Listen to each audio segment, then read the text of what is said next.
Ghana's so different from home.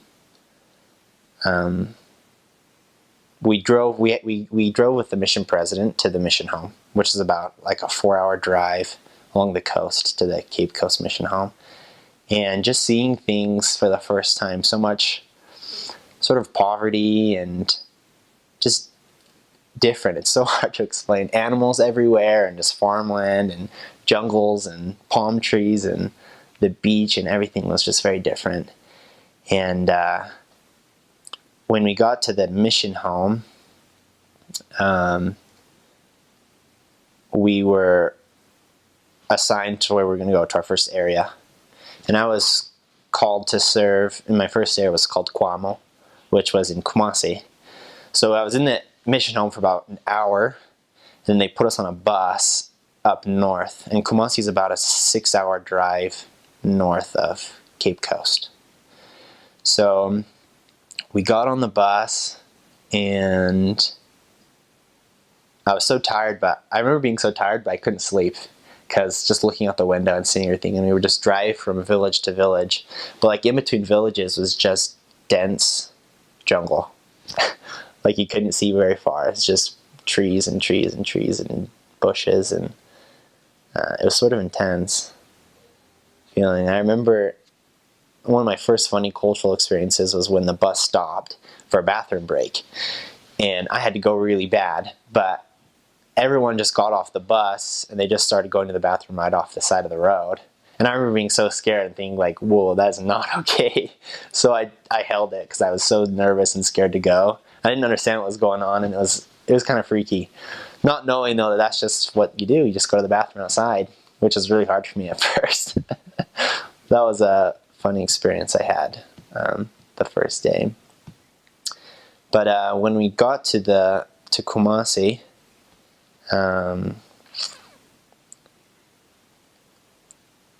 my trainer was there waiting for me. All the trainers were there waiting for us coming up. And it was also transfer day, and so a bunch of missionaries were there at the bus station, because some missionaries were taking a bus down south. Some of them came up with us new missionaries up north. And I met a lot of my first experience of seeing like real missionaries for the first time. That's what I thought of them, at least. Dirty name tags and stuff. Knew that they'd been there a while. And we got there probably about 7 or 8 in the evening, and so it was already dark outside. And I remember we had to charter a taxi to get to our apartment. And it was really nerve-wracking because it's just these ghetto taxis, and there's no set prices on anything, and so you just have to barter with everybody on everything. And so I remember sitting there listening to my trainer barter with the taxi driver and just thinking like, whoa, I can never do that. It was really nerve-wracking. Driving through the taxi to our apartment, I just knew that I was just somewhere different. It's sort of hard to explain. The Kumasi mission covers 3/4 of the whole country of Ghana, even though there's 4 missions. It's like when the new mission will get his call packet, it shows the boundary of your mission, and they'll see that like the whole 3/4 northern half of the country is in the Kumasi mission, which looks really daunting, but most of it, missionaries aren't even there yet because the church hasn't gotten there yet, and the church hasn't really developed.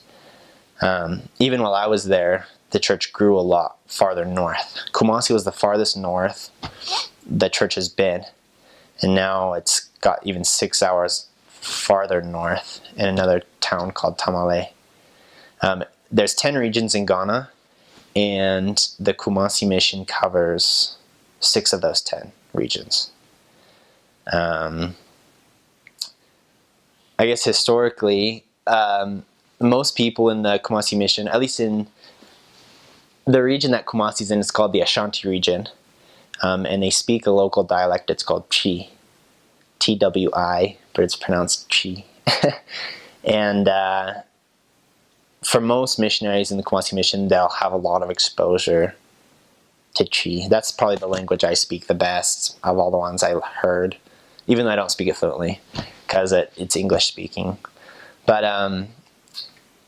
the Ashanti region is part of the old Ashanti kingdom, which actually still exists. There's an Ashanti king, and there's chiefs and all those things. So Ghana is really interesting. Politically, it has two separate governments in a way. It has the republic, or like the democratic government. So they have a president and they have a parliament and things like that where people vote for them. But traditionally, they also have chiefs and kings, depending on what tribe you're from. And they have a lot of autonomy amongst themselves. So like if you want to buy land, for example, to build a house, you would get your land from the king. You wouldn't get it from the Ghanaian government, even though there's a lot of dispute over that. So that's really an interesting part about Ghana, understanding the different political spheres sort of overlapping each other there. The Kumasi mission is probably one of the most diverse missions in Ghana because it includes the northern regions. In the north, it's different than in Kumasi, because Kumasi, everyone speaks the same language. They speak Chi, and then half of them speak English. But when you get into the north, about every village speaks a new language. And so you get tons and tons of languages up in the north, and there's missionaries up there now.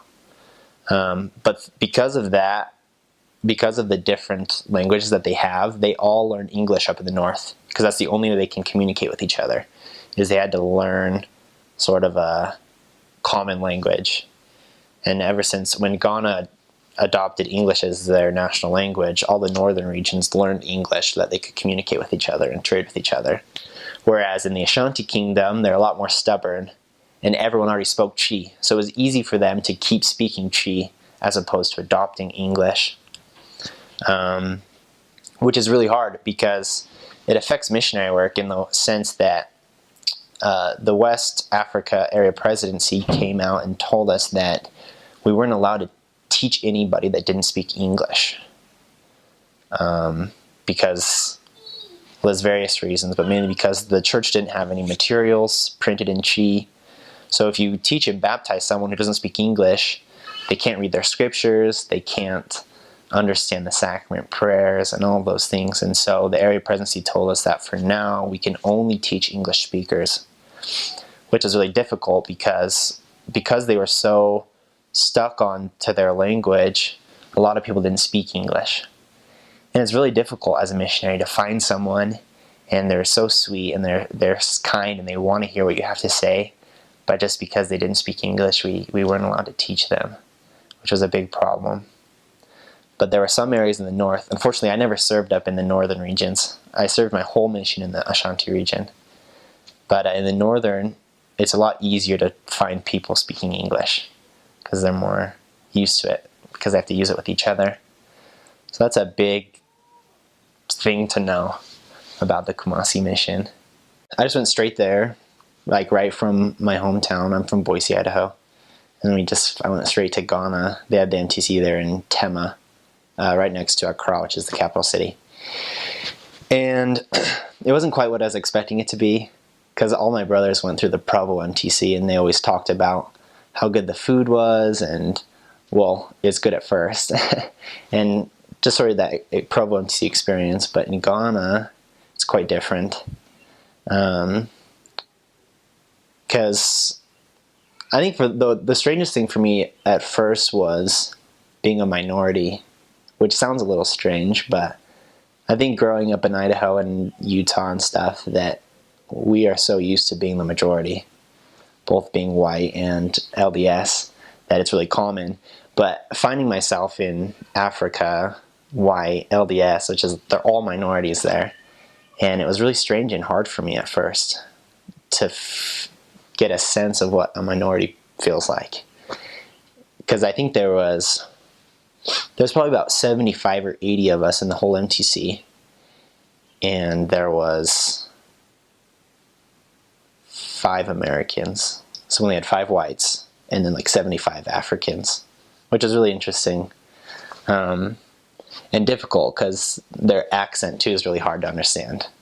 African accent. Even though they're speaking English, like the first time you get there, you almost question yourself if they're even speaking English because they're so hard to understand.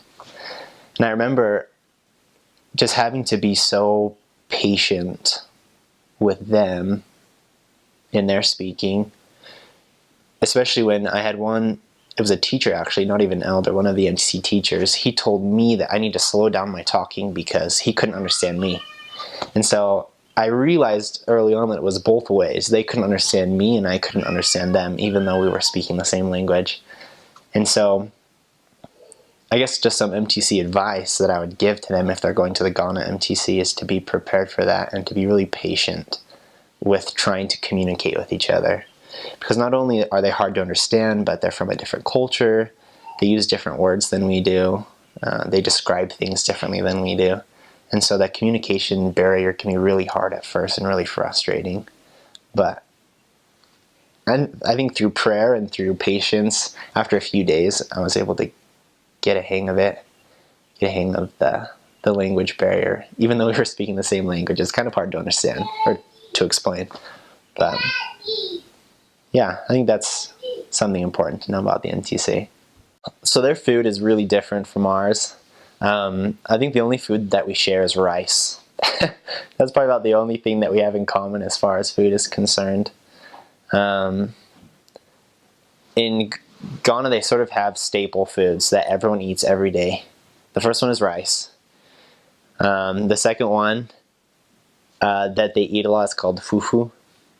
And fufu is it's a mix with cassava and plantains, which are two sort of unfamiliar things here in the United States. Most people know what a plantain is. It's those green bananas that you see at Walmart. That they normally have plantains. But a cassava is a root plant.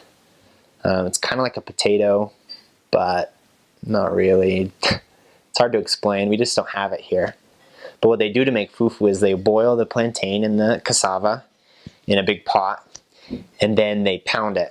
So they have what's called a mortar and piston, I mean. So it's like this big wooden bowl, like a base, and then a long wooden stick that's like, the wood on one end is like pounded in. Like, I don't know how to explain it. But so afterwards, when it's really hot, they'll put the plantain in the bowl, in the wooden base, and then the men will pound it. And they'll pound it, and they'll keep adding pieces, and they pound it, and pound it, and pound it. Until it comes out, and when they finish, it's sort of like, it looks like bread dough a little bit. Sort of that color of, like a creamy color, sometimes like a little bit of brownish color, tan, I guess you could say. And that's their favorite. That's like Ghana's favorite food. Every day you'll hear pounding. Every time of day, all day, you'll hear pounding because they love their fufu. And what they do is they pour soup on it, and you eat it with your hands. And you use your fingers. You use your fingers kind of like scissors, and you cut a little ball off of the big lump. You dip it in the soup, and you put it in your mouth, and you just swallow it. You don't chew. If you chew, they'll get mad at you because it's not good manners to chew fufu. So you swallow it whole. And the first time you eat fufu, you'll gag. Almost indefinitely. Because like, we're not used to swallowing stuff whole. It's a really weird sensation. It's kind of slimy and gross. But yeah, the first time I ate fufu, I gagged. I almost threw up. I actually did throw up in my mouth. And then I didn't want to make them feel bad, so I just swallowed it again, and I just kept eating. But I didn't finish my lump. It was pretty bad. Even though I ended up loving it a lot. But they have a lot of different ethnic foods. They have one that's called banku. And banku is that same cassava plant, but they grind it and they dry it out. And then once it's all dry, then they add hot water to it and they stir it in this big metal pot.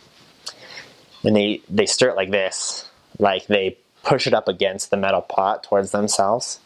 And it sort of looks like fufu a little bit, but it's white. and it's a little bit more sticky than fufu is. And it's the same thing now. You dip it in soup or stew, and you swallow it whole. And banku is a little bit harder for new missionaries than fufu because it has a sort of a sour taste. Because while the cassava is drying, it becomes a little bit like fermented, and so it has a little bit of a sour taste. It's better to swallow it though, because if you try to chew it, you'll really get that sour taste a lot more. But if you just swallow it and get it over with, then you won't taste it as much. Oh, here's a word they use that we don't use. We have peanuts, but they call them ground nuts. But it's the same thing. And then they have what's called groundnut paste, which is like peanut butter, but they don't add any sugar. They don't add anything to it. It's just straight up. They roast the ground nuts or the peanuts, then they grind it in a grinder, and then it comes out. It's not as thick as peanut butter. It's a little bit more watery than peanut butter, but it's virtually the same thing. And so they use it a lot with soups and stews and things. They'll use that groundnut paste. And they have this food, it's called eto, and they boil plantain, and then they have these clay bowls that they make. They're like homemade clay bowls. And they have this grinder, it's a hand grinder. It looks like an hourglass, but it's just solid wood. And they grind the plantain in the clay bowl. Then they add the groundnut paste to it. And they'll add pepe, which is like red pepper. They put pepe in everything. Their food's really, really spicy. They put red pepe in everything. And so it sort of has like the bananas and peanut butter taste, but not as good because it's plantains and groundnut paste. And then they add hot pepper to it, so it's kind of spicy. It's really weird. They put pepe in everything. I don't know. So as you can tell, like the food's really different. They don't eat anything plain. They have plain rice, but they even eat their rice differently than we do. They have what's called stew. It's mostly just like onions, cabbage, tomatoes, things, and sometimes it's really thick, sometimes it's really watery, and they just pour it on top of plain rice, no salt or anything, and then they just eat it. I think that's why they use a lot of pepe, because they didn't use as much salt. So they think that if there's no pepe, if there's no spiciness in it, then it doesn't taste like anything to them. And so that's why they put pepper in everything. Everything. Even they have porridge with pepe in it for breakfast, which is pretty funny. I guess as far as weather's concerned, it's really hot all the time. Pretty much for me at least, and for a lot of Americans, from the moment you step foot off of the airplane in the Accra airport until you leave Ghana, you pretty much don't stop sweating. It's just so hot all the time and really humid. Because there's really no seasons in Ghana. Well, there is kind of. They have what's called dry season and wet season. But it's sort of a joke in the missionaries that it's just the hot season and the hotter season, because they're both hot and miserable. But you get used to it. Just sweating. You get really used to it, and it just stops bothering you after a while. Always carry a handkerchief.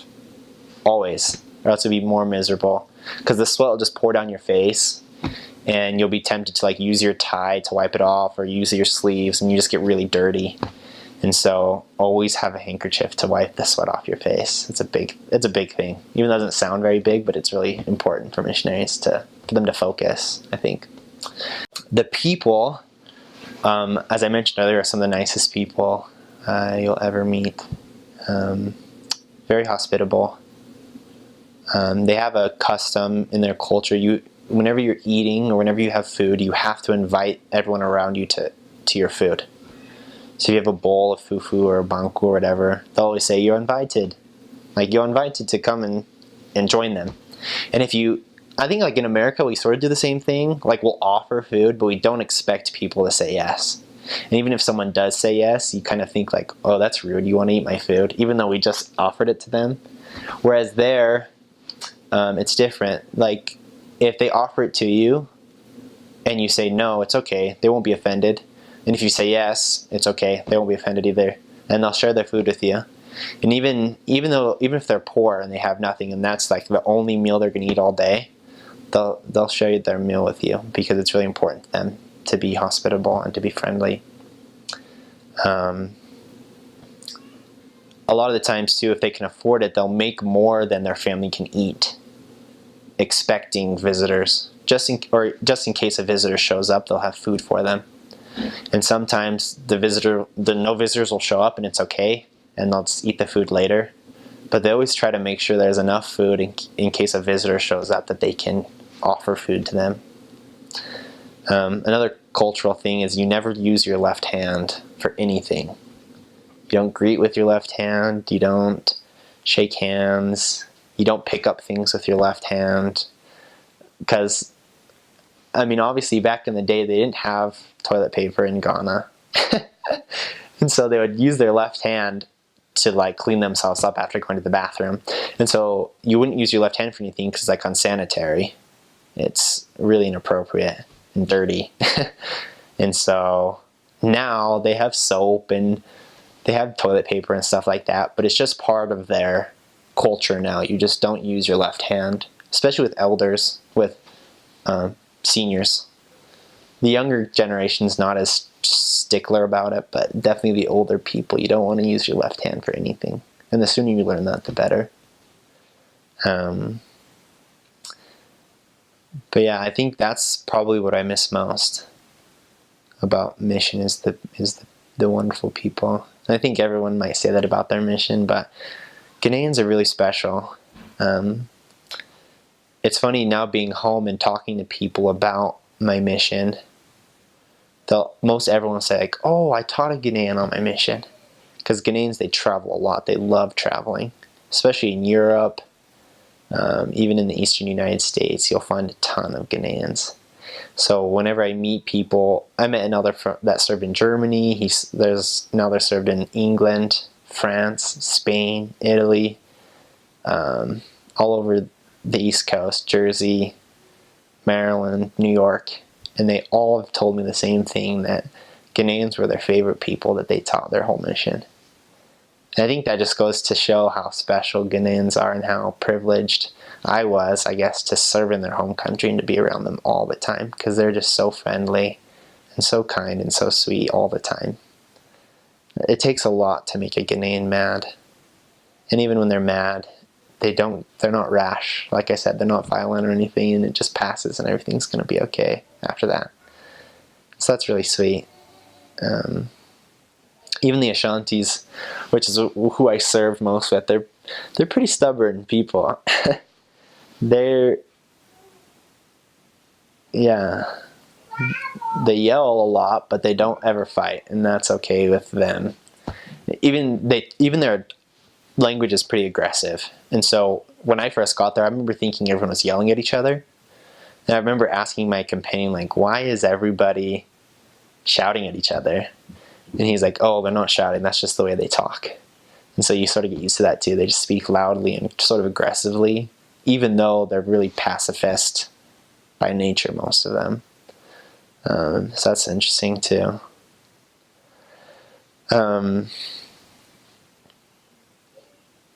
Oh, there's a funny story. So in Chi, there's this, it's Debbie. Debbie means no. That's it, Debbie. And so my trainer, my first day on mission, kept on saying Debbie, Debbie, Debbie to like all these little kids. And I remember I turned to him and I said, like, whoa, why do all these little kids have the same name? Like, why did all their parents name them Debbie? And he started laughing, and he's like, no, Debbie's not a name. It means no in Chi. And so that was kind of funny, like, oh, that's embarrassing. I was wondering why all these little kids were named Debbie, even the boys. It was kind of weird. So that's funny, but yeah. Ghanaian English is, I mean, they were colonized by Britain, by England, and so they have England English, but on top of that is their local dialect gives them their own distinct sort of accents. And I'm trying to think. I mean, one, like I said before, is the ER. Everything's so Elda. That's what they'll call you, Elda. It'd be like, Edatela, how are you? Say, I'm fine, oh, and you? I'm fine. And they'll try to use English with you a lot too, because they like to practice, especially the little kids. And they have a language too, it's called Pidgin, which is like broken English. It's a lot worse in Nigeria, but Ghana has it a little bit. So like if you're asking how someone's doing, they'll say, how you day? Meaning like, how are you? And their response would be, I do, meaning like, I'm good. So it's English, but they just use it differently. Or like, what be your name? It's like, what's your name? My name be Seth, or my name is Seth. So they just sort of put words in different places than we would be used to. But if you listen really closely, then it makes sense. Like we would say Deborah, they say Deborah. Or they have, we would say Peter, they say Pita. Oh yeah, they pronounce T's really well. They make fun of Americans because we sort of don't pronounce our T's. Like we'll say hat, like for a hat, but let's say hat. They pronounce that every T is really important to them because that's the way they learn it, I guess. Well, thankfully, Ghana's really safe. There's only a handful of missionaries that got stuff stolen. And most of it's just drive-bys. They'll drive by on like a motorcycle and they'll grab your scriptures or your bag out of your hand and just drive off. But even that is really rare. I personally felt really safe all of the time, even after dark. Ghanaians are so non-violent. They're the only West African country who hasn't had civil war since they've gained independence. I think there's a lot of factors that go into that. One thing is like the Ashanti tribe, which is like Kumasi region. They're probably the most influential tribe in Ghana, and they're pretty nonviolent. They're afraid of blood and stuff, and so they just don't like that kind of stuff. And I think because of that, there isn't a lot of conflict. There's a lot of verbal. They talk a lot. They'll yell at each other for ages, but they'll never hit each other. Like I only saw one fight once, and it was between two women. Sort of like a cat fight. But I never saw men punch each other my whole 2 years on mission. So it's really safe, actually. They don't send white sisters there for various reasons, some safety reasons, I guess. But we do have African sisters in our mission. And even then, the sisters felt really safe, and everything was, apartment security is good. Sometimes you'd get random, like, because you have mosquito nets on or mosquito screens on all your windows to not let mosquitoes in because of like malaria and stuff. And sometimes, and then there's no glass windows, it's loose. It's like plastic, like there's a lever, and if you pull it down, it opens the window, and if you push it up, it closes the window. So if you leave your windows open, some people will like cut your mosquito screen, then they'll reach in and try to just grab whatever they can inside the window. But even then, it didn't happen very often. Ghana's notorious for being very safe. And there's crime, but not really. Because even within themselves, like apart from missionaries, they have a lot of citizen police, I guess you would say. It's not legal, but they punish each other if you break the law. So like if there's a thief or something, then I won't be graphic, but they'll deal with the thief how they think is just. And so it doesn't happen very often because people are scared of that. They know if I steal something, my life's in danger. And so they don't most of the time. So there's not very much crime. There's a language family in Ghana, it's called Akan, the Akan family, which is, legend has it that it's sort of the original family that spoke this Akan language. But as they grew, as their population grew and things, they needed to sort of find new land and find new space to live. And so Ghana has a number of languages that branched off of the Akan, the original Akan language. So Chi is one of those branches, or Fanti. Fanti is another branch which they speak in Cape Coast, down in the south. But they're really close. So, like if you have a Chi speaker and a Fanti speaker, they'll understand each other. Even though he'll speak Chi and he'll speak Fanti, they can have a conversation because they're relatively similar. They have the same root language. Even though they're pretty different to the ear, they can understand each other very well, especially fluently. Because I wasn't fluent in Chi, and so they sounded quite different to me, but to their ears, it was enough that they could communicate, which is so interesting. And there's other Akan languages like Bono and different things. They can all sort of understand each other. But Chi is the biggest Akan language, like the most population of speakers in Ghana. And they say that the Akans came out of the Senegal area, which is way west coast Africa, sort of by the Gambia over there. That there's a tribe over there that kind of came down the west coast, came into what is today Ghana, and they sort of settled there.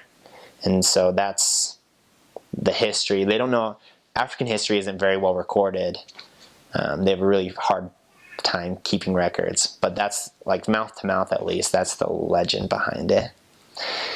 But with Chi, it's a very simple language. It's written language too. I learned how to read it, but I didn't always know what I was saying because they use English letters, but there are certain letters that aren't included, and there are some letters that are excluded from English, and they just pronounce it differently. So like we say A, they say A. And we're B and they be. So A, B, C, D, E. It's very like E. Lots of E. And the two letters they have that we don't have is O and E. So O is like a backwards C. So there's O and then there's O. So that's how you pronounce it. Then there's E. And then there's which is like a backwards, it's kind of like a 3. Yeah, it's like rounded, around backwards. No, not even backwards 3, a normal 3. Yeah, and you pronounce it So they have a phrase etiseng, which is like, how are you? Etiseng, and that sound is the 3, the I don't know how to explain it, but like I said before, since missionaries weren't allowed to teach the Chi speakers who didn't speak English. And so very few missionaries learn it fluently because there's very little incentive. I mean, even if you learn it, we weren't allowed to teach in it. So even if you could speak it fluently, it was sort of against mission rules to teach in Chi if the person didn't speak English. And so a lot of missionaries wouldn't learn it fluently, but they would learn it enough to communicate with everybody. But the Ghanaians love it when you do speak their language. When you speak Chi to them, they feel a kinship towards the missionaries. It's easier to get in their houses. It's easier to talk to them. Even though Ghanaians are the friendliest people you'll meet on earth, really. Yeah. Even within Africa, people say Africans are friendly. Ghana's sort of the epitome of friendly Africa, the friendliest people. But then speaking their language just makes it that much better for them. And so I mentioned one is etiseng, which is how are you? And the response would be eye, which means like I'm fine. Or another response to that would be boko, which is like cool, I'm cool, everything's cool. Another common one is wodindiseng, which is what is your name? And the response would be Midinde Seth, or whatever. If you're an elder, my name was Elder Taylor, and you have to say it sort of in their accent, so it'd be Midinde Elder Taylor. So the ERs, they don't have they don't pronounce, they think it's really difficult, and so ER ends up sounding like an A, like an so it'd be Elder Taylor was my name. So Midinde Elder Taylor, my name's Elder Taylor. Wufrihin, It means, this sounds funny, huh? Ufrahin is like, where are you from? And you'd say Mifri US or Mifri Ghana or wherever you're from. Yeye in Sempakafwo. It's we are missionaries. Yeye, we are, and then in Sempakafwo is missionaries. So we are missionaries. That's sometimes how we'd introduce ourselves to people. So yeah, that was just a couple phrases from Chi. Sounds kind of funny. And my accent sounds funny, I'm sure. But that's how they say it. A lot of Americans, when they go, they'll speak Chi but with like an American accent, and it just doesn't sound as authentic. So if you go and you try to learn their language, listen to them really closely and try to move your mouth the way they move their mouth, or try to sound the way that they sound. Because it's not just about saying the word, but saying it the way that they say it, and it becomes really meaningful to them. This is a story I wanted to share that's really special to me, but I think will inspire a lot of people to want to serve the Lord. I was serving in an area called Konongo. It's sort of in the eastern portion of the Ashanti region in Ghana. And one day we were proselyting and we were going to an investigator's house, and that investigator wasn't home. And on our way back, we heard someone hiss at us off to the side. And hissing is not normal there. That's how they get your attention. They sort of hiss like a snake.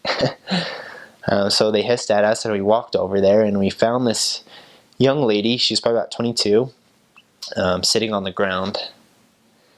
And she told us that she knew who we were and that she wanted to talk to us, but she didn't have time today, and she wanted us to come back the next day to talk with her. So we left, and the next day we came back, and we found her, and she was sitting there in the same spot. And she was so excited to see us, and she invited us to sit down, and we sat down and we started to get her story. And it turns out when she was a little girl, she was about 9 or 10 years old, she was going to church, the Church of Jesus Christ of Latter-day Saints, that branch there in Konongo. And she loved it, and she'd been going for a couple of years. But her dad didn't like the church. He was sort of anti. And when she told him that she wanted to get baptized, he was really upset, and he wouldn't let her. And her parents were divorced at that time, and he took her back to Kumasi for her to go to school. And so she left Konongo one day, and just no one ever saw her at church again. And her dad put her in a boarding school, and while he promised he would take care of her, he didn't. He paid the school fees, and that's about it. He didn't give her any money for food or anything like that, and so she had to do things, very unfortunate things, to be able to pay for food so that she could live, and that's so that she could get through school. And in the process, she got pregnant, and her pregnancy forced her out of school. She wasn't able to finish, and she had a little boy. A few weeks after giving birth, she was walking to work one day. She was a seamstress, so she was sewing clothing. She suddenly collapsed in the road, and she hadn't walked since that day that we saw her, or the day that we met her, and it had been about a year since she fell. And here she was, paralyzed, couldn't walk, and her mom was taking care of her, and she had a baby, and she was uneducated. And she said for the first time in all year, she felt light in her life when she saw us. She knew who we were, and she knew who we represented, and she gained the courage to talk to us because she recognized that of all the bad things happening in her life, that the gospel that she had known had been true this whole time was the only thing that was going to bring her that happiness. And so we were very privileged to be able to teach her. Her name, I won't say her name. But one major problem we had, she never got baptized when she was little. And so one major problem we had was getting her to church. She wanted to get baptized so badly, but she couldn't walk. And she lived in sort of an unnavigable place. Cars couldn't get to her house very easily, and she really had no way to get to church. And in the mission, there was a policy of the investigator had come to church at least 3 times before they could be baptized. And so this was a big trial to get her to church. We didn't have a car, and most people in Ghana don't own a car, and it was really hard to get her there. However, a tragedy sort of turned into a blessing when their landlord kicked him out because he wanted to bulldoze the house, or knock the house over and build a new house. And so they were forced to move. And they ended up moving into an area that was a lot easier to get to. And there was a member in the ward. He'd been a member for a really long time. He was about 70 years old. And he owned a car. And we asked him one day if he would come to this house and meet this investigator. We were trying to help him form a relationship so that he could help bring her to church. And when we brought him to her house, he saw her and he just started weeping. And he kept on saying her name over and over again. And I remember thinking, like, how does he know this girl? And she was crying too, and they were both weeping and just so happy. And we found out that he was the branch president at the time when she was going to the branch when she was a little girl. And he knew her, and when he saw her, he was instantly just overwhelmed. And he told her that he'd been looking for her for years. He never knew where she went. He didn't know what happened to her. And when he found her, it was really emotional for him. And so of course he was very willing to help bring her to church. But her not walking was still a big problem. And I remember one day studying 3 Nephi chapter 17 when Christ heals the people.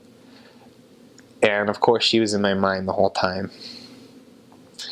And I remember just pondering about how we know that miracles happen, but we just don't think about it very often. We think that those days are kind of over. I mean, we know miracles happen, but what's the chance of it happening in my life, kind of a thing.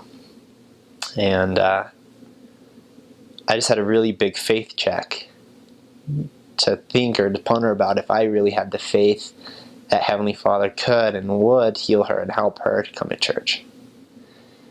And I talked to my companion about it, and that day we had a great lesson with her. We read through 3 Nephi 17 with her, and we had a nice conversation about faith and about how God cares about all of His children, and how God knows exactly what she was going through, and that if she had enough faith and if we had enough faith, He would do exactly what was necessary for her to be baptized and for her to receive, or to make that covenant and receive those blessings.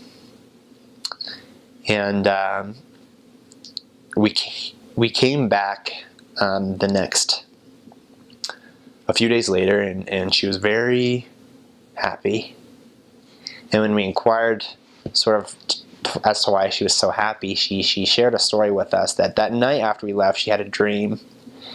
And in her dream, she came to the church building there in Konongo, just a rented little building. And she said when she got there, all of the men and the missionaries circled around her and put their hands on her head and gave her a blessing.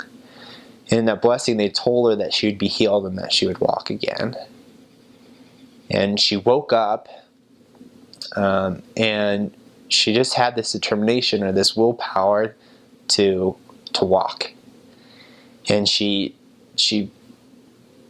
put her legs over the side of the bed, and she stood up, and she started walking. And it's the first time she'd walked in over a year, and she walked around her whole compound, and she came and sat back down, and a few days later when we came, she was telling us about it, and naturally I wanted to ask her, or I wanted her to like show me, you know, and I wanted her to tell me, or to just start walking for me. But it's interesting how I just felt like I shouldn't.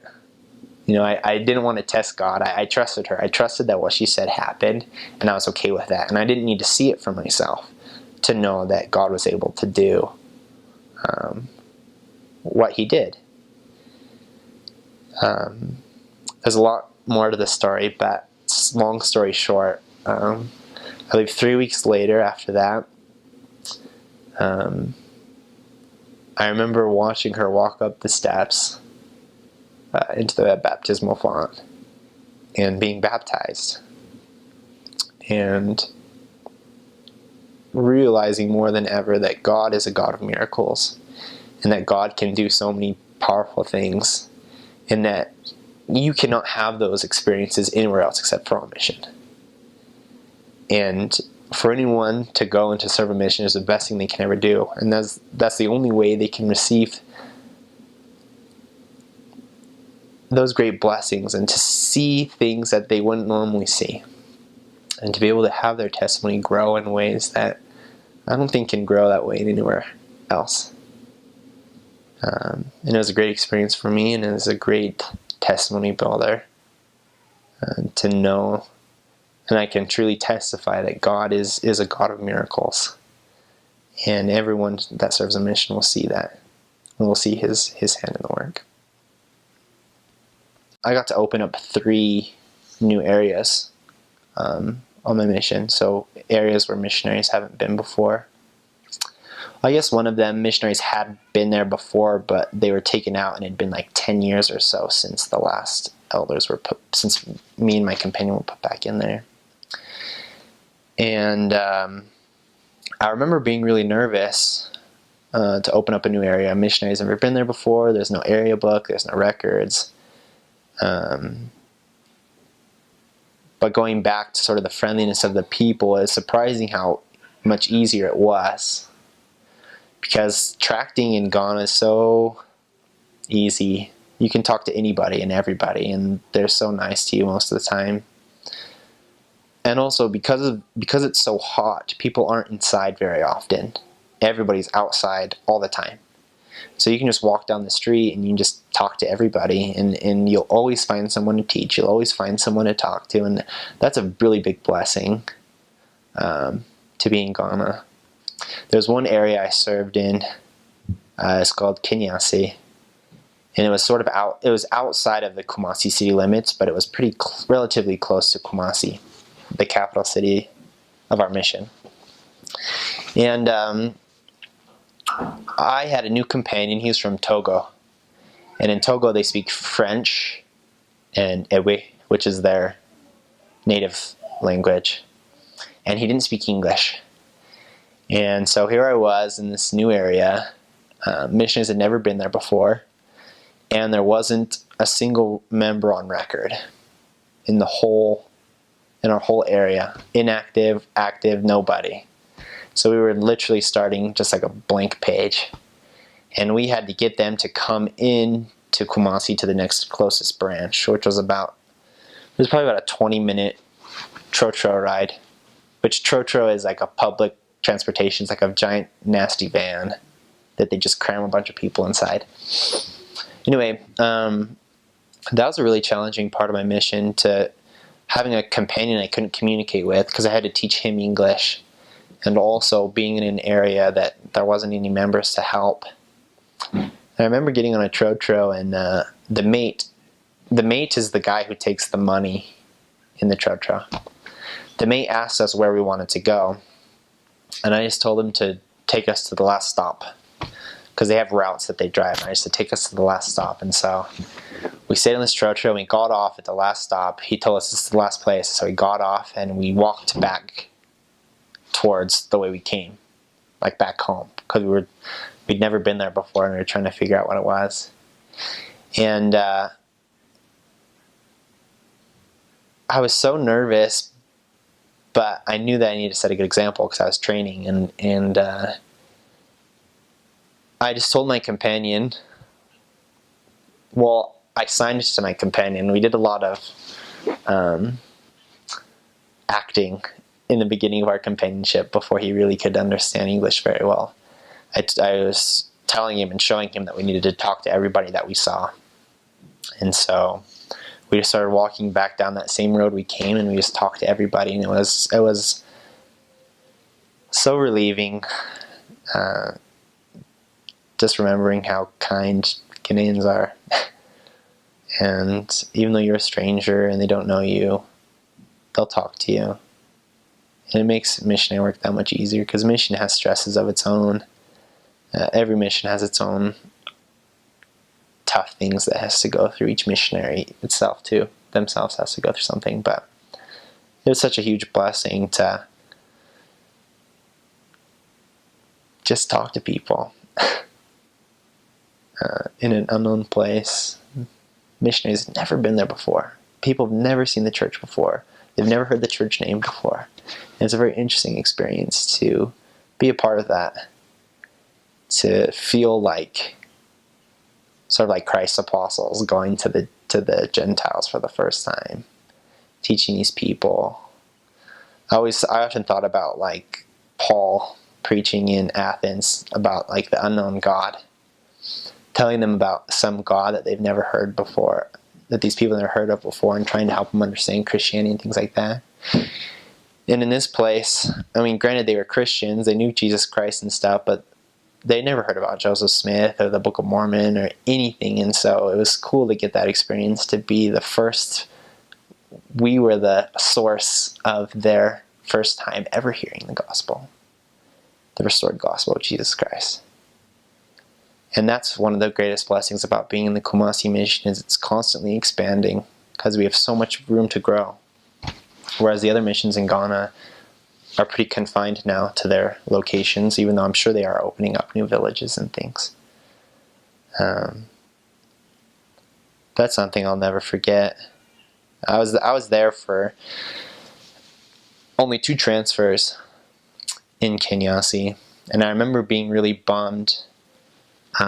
We had like 11 really strong investigators, and didn't have a baptism my whole time in Kumasi.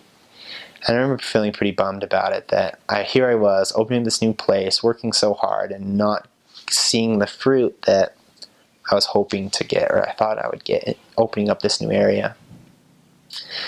Because like getting people to church was so hard. They didn't have money for transportation, and the church was far away and things like that. But the cool thing about missionary work is hearing about what happens after. Hearing about things after you leave or after the fact.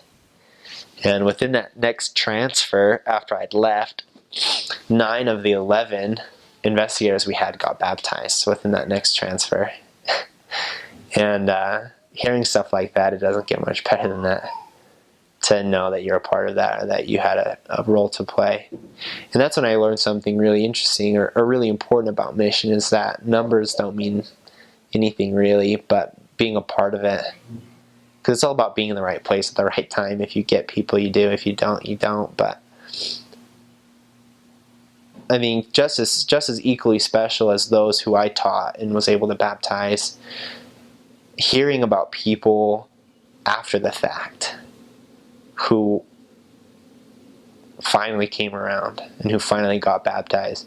I had just as much joy in hearing about those people as I did with the people that I was with, and that I got to go through all of it with them. Because you get really attached to investigators, especially these Ghanaian people are just so sweet. And they become your best friends on the first day, and it never changes.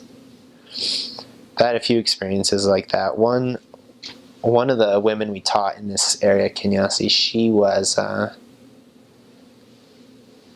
university student, but she was older, coming back to get her degree. And we started teaching her, and she told us that she had a Muslim husband, and that he was raising their children Muslim, but she was a Christian. And I guess before I go into this story, it's important to know in Ghana, those are the two, Christians and Muslim. Tons of Muslims, especially in the north. Kumasi has so many Muslims. Not Kumasi itself. Well, Kumasi does have a lot of Muslims. It's mostly Christian, but the Kumasi mission, pretty much as soon as you get out of the Ashanti region and the Brangahafo region, everything north of that is predominantly Muslim. But Ghana is well known for its peacefulness between Muslims and Christians. Because in most of the world, they don't coexist very well. And it's the opposite in Ghana. The Muslims and Christians coexist very well. And I think also, I mentioned earlier a city, it's called Tamale. It's up in northern region in Ghana. And it's got to be like 90% Muslim. But we have 8 missionaries there now. And I heard from my mission president that the brethren in Salt Lake, they were really interested in this part of the world because it was one of the few places where Muslims and Christians coexisted so peacefully. And as we all know, most Islam countries, there's no missionaries there. And so it's been an interesting learning experience for our mission, but also for the church, as they've looked specifically at this city, Tamale, and seen sort of the success that missionaries have had amongst the majority of Islam being practiced in that city. And so you get a lot of intermarriage, Christian-Muslim marriages. And so this woman we were teaching, she was one of them, and we taught her for a while, and she told us that she wanted to send the missionaries to her husband. So we got her husband's phone number, and we gave his number to the missionaries there, and they didn't contact him before our next visit. And we got there, and she chastised us for not. She said, "I called my husband, and the missionaries haven't been there yet. Why have the missionaries been there yet?" And she got in our case on it, and I was mad because the other missionary should have called him by now, because it had been a few days. And so I made sure to call him, and they got in contact with him finally. But a couple weeks later, I was transferred out of the area. And I got a call from the mission president's wife about 6 months later, informing me that our mission president just finished interviewing this woman that we had taught and her husband, that he was converting from Islam to the Church of Jesus Christ of Latter-day Saints, and that they were getting baptized. Them and their 3 children were all above the age of 8. And that was just one of those times of feeling like, even though I missed a lot of the teaching, I think we taught her lesson 1. Like, we got through the Book of Mormon, and that was about it, and I got transferred. But to think that I was a part of something greater, that she and her husband and their kids were able to meet up with the missionaries and be united and be able to get baptized together. And our mission president's wife kept saying, or told me that they kept talking about how excited they were to go to the temple. And the missionaries had taught them all about the temple, and that a year from now they would go. And then that was what was really important to them, was to go to the temple and get settled as a family. And it's things like that that you just can't, there's experiences like that you can't really experience anywhere else. I think some important advice that I would give in preparing for the mission, and especially coming to the Kumasi mission, is to have a really open mind. To not have any sort of expectation, because I know growing up we hear a lot about Africa and African people, and we have these sort of stigmas, but it's so important that you're so open to them and to their culture, because I think that's what allows the Spirit to to speak to you. Because the closer you can grow to the people, the easier it is to serve them. And that's really what mission's all about. I can tell you that it's going to be really nerve-wracking, really scary. I mean, culture shock aside, it's really normal to feel pretty inadequate as a missionary. I remember being in the MTC and just thinking that I don't know anything. I had done seminary and I had done personal scripture study, but it seemed that despite all that preparation I thought I did, I still didn't seem cut out for it. And if you feel that same way, it's okay, because I think everyone goes through that. And just persevering and going through the steps. And one thing I always told the missionaries that I trained, and one thing I emphasized most, was obedience. That's what prepares you for the day. That's what prepares you for the Spirit, and that's what helps you find the people that the Lord has prepared for you. I know that the work I did in Ghana was for our Heavenly Father, and I love that I can look back on my mission and feel happy and glad about it. And without any regrets, just be able to push forward and have that great memory of serving the Lord. And it built a solid foundation for me to continue to serve the Lord, being home now, and continue to serve in callings and do that which is really important. And as cliche as it may sound, the advice I would give is to just don't give up. You know, when times are hard and things get rough, just keep pushing forward and just keep doing what you know is right. And keeping obedient. Because I can promise you on mission, there will be disobedient people. And sadly, there will be some disobedient missionaries. And it's so tempting to do what they're doing. Into that peer pressure of just doing what's cool or doing what the rest of your apartment is doing. But I can promise you that if you are obedient besides all of those things, and keep doing what is right, our Heavenly Father will bless you and He'll help you to be the most effective and efficient missionary that you can be. Because if you are obedient, you show God that you trust Him, that He will give you all the many blessings that come from being an obedient missionary. I know that the work you're about to embark on is true. It's the best thing, probably one of the best things you'll ever do in your entire life. And there's really no turning back from it. It'll change you forever if you let it. One of the most important things that you'll use on mission is the Book of Mormon.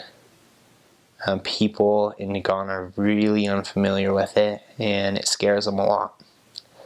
Because they're very Christian, most of them. They grew up on a good dose of the Bible their whole lives. And the idea of a new book is really strange to them, and that's one of the biggest trials missionaries face in Ghana. And I want you to know that I have a testimony of the Book of Mormon. It is true. And you need to read it, and you really need to know for yourself, because you can't help others know the truthfulness of that book if you don't have that testimony for yourself. Do everything you can to gain a sincere testimony of the Book of Mormon, and it will help you more than anything on your mission. I know the book is true, and it helped me so much to know what my investigators needed, and it was the key to conversion. And I say these things in the name of Jesus Christ. Amen.